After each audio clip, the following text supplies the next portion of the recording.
Assalamualaikum warahmatullahi wabarakatuh. Salam jumpa lagi, salam sehat PPUPD seluruh Indonesia. Baik, meneruskan pada bagian kedua kemarin, sekarang adalah bagian ketiga.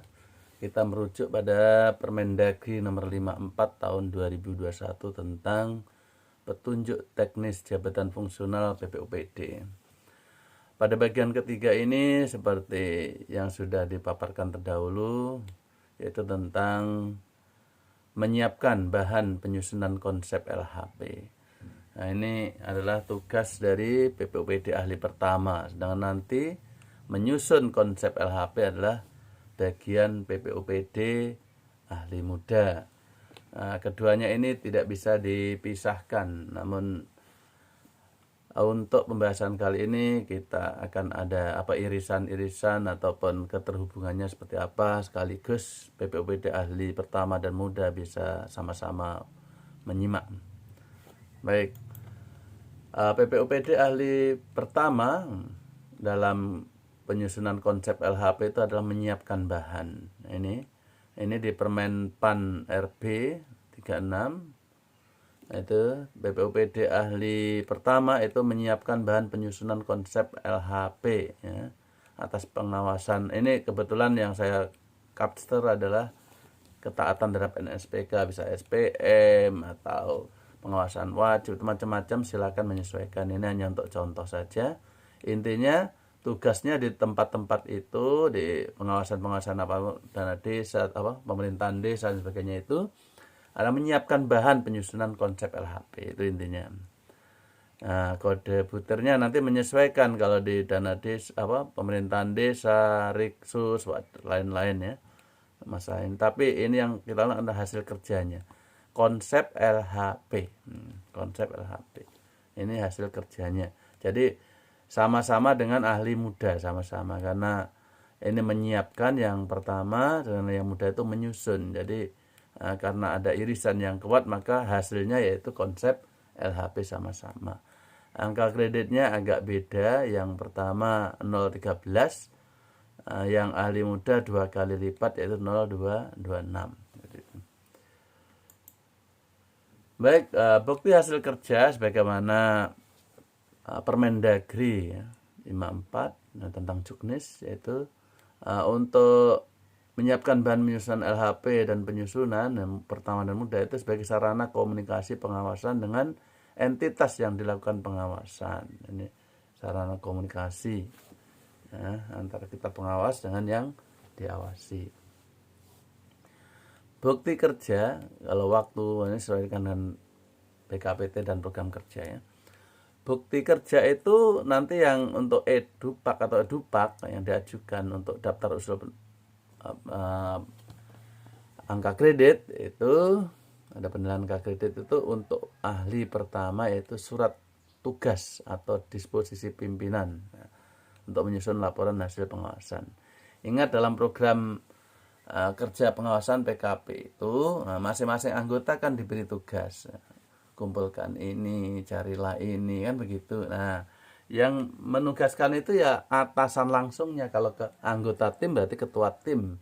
Jadi surat tugas ini, kalau ini ahli pertama, itu cukup dari ketua tim yang membagi tugas tadi gitu. Jadi surat tugas atau dari pimpinan dalam tim itu. Nah, kalau pimpinan sebagai ketua tim, nanti ya supervisor atau dalnis yang menugaskan. Jadi berjenjang seperti itu. Karena ini ahli pertama, maka surat tugas ini dari ketua tim ahli muda. Ini yang satu harus dilampirkan dalam kita mengajukan dupak ya, nanti yang seperti itu untuk ahli pertama. Yang kedua yaitu tidak semuanya LHP. Sebenarnya konsep ini ya, bahan untuk konsep LHP, tapi dalam juknis itu sebutkan yang sudah jadi ya. Sampel depannya, kemudian daftar isinya. Berarti ini kalau ini halaman pertama, ini halaman kedua, ada daftar isi per bab atau per surat itu. Kemudian temuan positif dan negatif masing-masing satu halaman. Nah, temuan positif yang ditemukan ketika ahli pertama itu melakukan tugas, mana yang sesuai dengan kriteria, mana yang tidak sesuai dengan kriteria, itu adalah temuan positif dan negatif. Itu masing-masing satu lembar ditaruh situ. Baik. Kemudian yang terakhir ya halaman terakhir yang biasanya ada persetujuan atau penandatanganan oleh tim dan pimpinan APEK atau inspektur. Nah, seperti ini yang akan dikumpulkan untuk jadi edupak yang dapat angka kredit tadi ya. Oke. Adapun sumbangan atau tugas PPUPD ahli pertama ketika penyusunan konsep LHP, itu kita kan bikin kertas kerja identifikasi ya untuk semua indikator dalam penugasan itu. Nah, dalam penugasan kan mungkin indikatornya apa, organisasi, tugas fungsi, itu indikator-indikator sampai ke bawah, sampai SDM-nya bagaimana misalnya begitu. Ataupun ya NSPK yang lain kalau DAK atau apa dan seterusnya itu menyesuaikan dengan mereka punya aturan kementerian lembaga kalau NSPK. Nah ini kertas kerja identifikasi itu kita bikin semua semua penugasan apapun, baik pemerintahan desa, ya, SPM, NSPK, macam-macam sampai pada pengawasan wajib ada kertas identifikasi. Kemudian kalau kita ditugaskan pada Riksus, teman-teman ahli pertama akan memiliki bukti lagi untuk penyusunan LHP, yaitu laporan permintaan data dukung pemberi informasi. Di situ adalah informasi lengkap dari pemberi informasi atau pengadu aduan. Nah, informasi ya. Ataupun yang lain selain yang mengadu tapi ada tambahan informasi dari mana, maka perlu ada data dukung pemberi informasi lengkap. Ini kalau pelaksanaan Riksus ada aduan. Kalau kita juga punya surat tugas pengumpulan data, ini semua penugasan ini. Ya. Jadi untuk mengumpulkan data berkoordinasi dengan objek pengawasan atau entitas yang diawasi, OPD mana, untuk mengumpulkan data. Nah, dari permintaan data apa itu kita juga punya surat tugas teman-teman ahli pertama. Nah, itu. Tapi kalau pengumpulan data yang tanda tangan adalah pimpinan APEP ya itu. Karena ini antar instansi bukan ketua tim ya. Nah, jadi OPD yang kepala inspektur. Kemudian surat tugas penyiapan data atau keterangan ahli, ini juga kalau Riksus kita akan membuat mendapat surat tugas penyiapan data keterangan ahli. Nanti kita di Riksus akan kita bahas sendiri, agak lain itu. Kemudian surat tugas pendampingan, itu kalau RB mendampingi, jadi ketika PMPRB penilaian mandiri itu dan sebagainya, ataupun tugas-tugas lain dalam rangka untuk roadmap reformasi birokrasi dan roadmap di OPD masing-masing dan program tahunan gitu. Ini ada surat tugas pendampingan. Ini teman-teman yang kontribusinya ketika penyusunan LHP apapun, LHP, LHR, LHE, LHK, K itu maksudnya pemeriksaan khusus. Baik, nah inilah bukti hasil kerja PPUPD. Kita mau lihat PPUPD ahli pertama ya dalam penyusunan konsep LHP. Yang pertama yang harus disertakan untuk mendapatkan angka kredit tadi, atau yang saya tunjukkan depan tadi, yaitu surat tugas. Kalaupun enggak surat tugas mungkin disposisi. Ya, ada disposisi pimpinan untuk penyusunan LHP. Nah itu disposisi. Ada surat tugas dan LHP. Nah itu untuk penyusunan LHP. Jadi ketua tim lah ya untuk menyuruh kepada saya sebagai ahli pertama untuk turut penyusunan LHP untuk mengumpulkan apa-apa tadi. Dan juga bagian dari LHP yaitu sampel depan, daftar isi, teman positif dan teman negatif masing-masing satu halaman, dan juga lembar akhir yang sudah mendapat persetujuan dan tangan pimpinan APEP. Nah, jadi untuk mendapatkan angka kredit, selain surat tugas dari inspektur yang awal untuk semua satu tim itu, kita juga selalu mendapat surat penugasan. Surat penugasan dari atasan kita. Kalau anggota tim dari ketua tim. Ahli pertama berarti mendapat tugas dari ahli muda sebagai ketua tim misalnya gitu. Dan juga bagian dari LHP, bukan keseluruhannya tapi ini bagian-bagian. Coba kita lihat seperti apa. Nah, Inilah surat penugasan penyusunan LHP. Jadi kita ini sebagai PPUPD ahli pertama, selain mendapatkan surat tugas inspektur, ya ada 1 tik sebagai ketua tim, sebagai apa tadi supervisor terdanis, dan juga sebagai anggota, ya, kan di surat tugas ini inspektur ini. Ya. Maka sebagai ketua tim, misalnya Anda sebagai PPUPD ahli muda menugaskan kepada anggota tim ahli pertama ini. Nah, dasarnya di surat penugasan ya seperti biasa. Undang-Undang 23, PP 12, Permendagri tentang Jakwas tahun berjalan, Perda atau Perkada tentang PKPT tahun berjalan. Nah, dan terakhir surat tugas inspektur. Nah, nomor tanggal untuk penugasan itu. Nah, penugasan apa saat itu, mungkin NSPK apakah begitu. Oke, ini bagian dasar. Kemudian memerintahkan kepada, kalau 2 orang 3 orang ya silakan mendata seperti ini.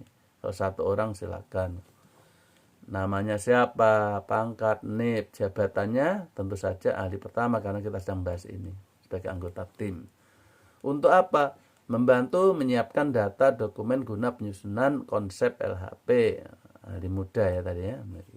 Silakan terus itu. Apa punya tugas lain-lain lagi apa? Jadi dalam surat tugas penugasan ini untuk si A, ini 1 orang ya bisa ya, biar apa penugasannya itu berbeda-beda misalnya. Kepada nama misalnya saya sebagai ahli pertama Nur Hadi, pangkat golongan, jabatan ahli pertama misalnya sebagai anggota tim, untuk membantu menyiapkan data ini, untuk apa lagi di dalam satu penugasan itu saya ditugaskan untuk apa? Untuk pendampingan atau apa seperti itu ya. Karena ini NSPK, membantu penyiapan data dokumen guna penyusunan LHP. Mungkin untuk apa tadi? Pengumpulan data tadi kepada objek pengawasan dan seterusnya. Dan yang terakhir, melaporkan hasil pelaksanaan kegiatan penyusunan LHP kepada inspektur paling lama kapan. Nah, itu. Dan seterusnya. Seperti biasa. Nah, ini gampang dibuat sendiri, silakan. Ini suratnya.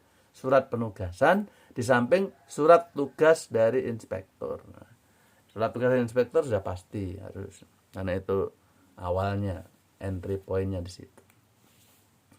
Nah, tadi selain surat penugasan seperti ini dan surat inspektur dan surat penugasan untuk kerja apa-apa dalam tim tersebut pada penugasan apa, maka kita juga LHP, bagian dari LHP yaitu bagian sampul. Nah, biasanya di bagian EVLAP, evaluasi laporan kan sudah ditulis itu lengkap itu.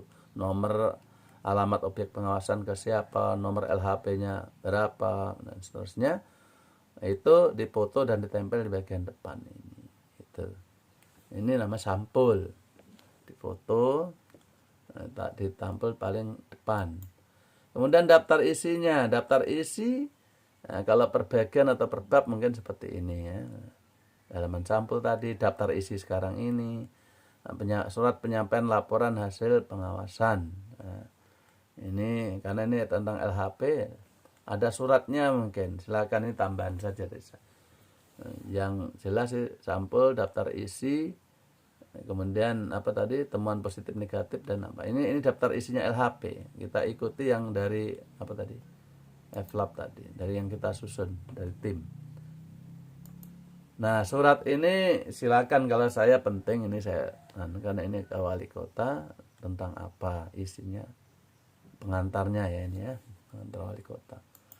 Nah, ini yang wajib dilampirkan tadi lagi, selain sampul, daftar isi yaitu temuan positif dan temuan negatif masing-masing 1 halaman. Apa sih temuan positif itu? Nah, bagi teman-teman ahli pertama mungkin belum paham ini penjelasannya, yaitu uraian hasil pengawasan. Mana-mana sasaran atau indikator kan waktu identifikasi kan kita menemukan tentang apa ya, identifikasi tentang susunan organisasi, tentang tugas fungsi, tentang itu indikator-indikatornya. Nah, di situ kan pasti ada hal-hal yang ada dan tidak ada. Maksudnya ada sesuai kriteria dan ada atau tidak ada berarti tidak sesuai dengan kriteria gitu. Jadi sasaran indikator pemeriksaan misalnya tentang kebijakan organisasi, tugas fungsi, kemudian atau apa namanya SDM-nya, sistem pengendalian internalnya mungkin, terus implementasinya, tugas fungsi perindustrian, tugas fungsi perdagangan. Ini jangan ikuti saya ini, karena saya untuk contoh ini Perindakop, objek pengawasannya Dinas Perindakop, tapi kira-kira untuk seperti ini. Implementasi tugas fungsi koperasi dan UKM, apakah di situ saya dengan kebijakan NSPK dari kementerian terkait, kan begitu yang saya coba NSPK ini tugas saya waktu itu. Jadi teman-teman di sini pasti ada misalnya tugas fungsi, kebijakan dengan tugas fungsi, kan kaitannya dengan perda, ini perda tentang organisasi dan tugas fungsi. Apakah di perda tersebut misalnya atau di Dinas Perindakop ada enggak sesuai dengan NSPK, nah, seperti itu. Kalau yang ada cocok, berarti itu temuan positif. Nah, sedangkan yang tidak cocok, kondisinya tidak sesuai dengan kriteria dari NSPK karena mengawasi NSPK, maka itu namanya temuan negatif. Contohnya apa? Contohnya yang temuan positif, misalnya Dinas Perindustrian misalnya. Nah, di situ di NSPK perindustrian itu misalnya ada izinnya menggunakan apa namanya OS ya, yang satu single submission itu OS ya. Nah itu misalnya OSS ya, one single submission misalnya, itu misalnya. Nah ternyata di Dinas Perindustrian itu sudah satu ini dengan DPM PTSP sudah kerjasama dan sudah ada SOP untuk OSS itu. Nah sudah, berarti itu temuan positif. Tapi misalnya di Kementerian Perindustrian untuk izin industri itu harus OSS. Tapi ternyata di Dinas Perindustrian di kota atau kabupaten X atau di provinsi mana itu tidak menggunakan OSS masing-masing. Makanya itu berarti temuan negatif. Nah, jadi intinya temuan positif itu adalah hal-hal yang sesuai dengan NSPK. Sedangkan temuan negatif itu yang kondisinya yang tidak sesuai dengan, tidak memenuhi kriteria NSPK gitu. Jadi intinya itu. Jadi yang temuan positif itu diminta 1 halaman, temuan negatif 1 halaman, apa-apa yang ditemukan saat pemeriksaan ini. Itu harus dilampirkan. Ini apa namanya syarat untuk mengajukan dupak. Nah, dan yang terakhir kita klip screenshot halaman terakhir yaitu tentang yang sudah ditandatangani, pengendali teknis, ketua tim, anggota tim, dan juga penanggung jawabnya yaitu inspektur. Seperti ini kurang lebih untuk dupak. Jadi sekali lagi yang diajukan dalam dupak untuk LHP ini adalah surat tugas dari inspektur, yaitu sudah jelas ya. Terus surat penugasan dari atasan kita ketua tim untuk kerja apa-apa dalam penyusunan LHP ini. Jadi ini bisa gandeng penyusunan LHP, penyusunan data, dan yang penting ada isinya di dalam surat itu. Nah, salah satunya ada tugas untuk membantu penyusunan LHP begitu. Kemudian LHP-nya sendiri yang diambil ada sampul depan, daftar isi, teman positif dan negatif masing-masing 1 halaman, dan lembar akhir yang sudah ada persetujuan inspektur seperti ini. Nah, oke. Jadi itu kurang lebih Bapak Ibu sekalian, PPUPD ahli pertama yang perlu diperhatikan dalam hal yaitu penyusunan konsep LHP bagi PPUPD ahli pertama, apa tugas-tugasnya, apa dokumen yang perlu disiapkan sehingga bisa dapat nilai angka kredit nanti berikutnya. Selamat bertugas dan tetap semangat sebagai anggota PPUPD yang modern, punya integritas, dan terus tingkatkan profesionalitas dengan berdiskusi, mengikuti seminar, terutama kita tunggu kalau ada kesempatan, ada webinar atau diklat dari kementerian, dari Itjen Kemendagri, dalam BPSDM itu silakan ikuti yang seminar online. Sedangkan karena diklat itu sangat susah untuk didapat, maka kita harus banyak-banyak mendapatkan asupan daripada ilmu-ilmu seperti ini dari siapapun, dari atasan kita di inspektorat dan lain-lain. Mudah-mudahan bermanfaat, dan kita lanjut insya Allah untuk berikutnya, itu laporan permintaan data dukung pemberi informasi penugasan Riksus, dan mungkin saya akan gabung dengan tugas lain yang terkait dengan Riksus pemeriksaan khusus. Selamat bekerja, salam sehat, assalamualaikum warahmatullahi wabarakatuh.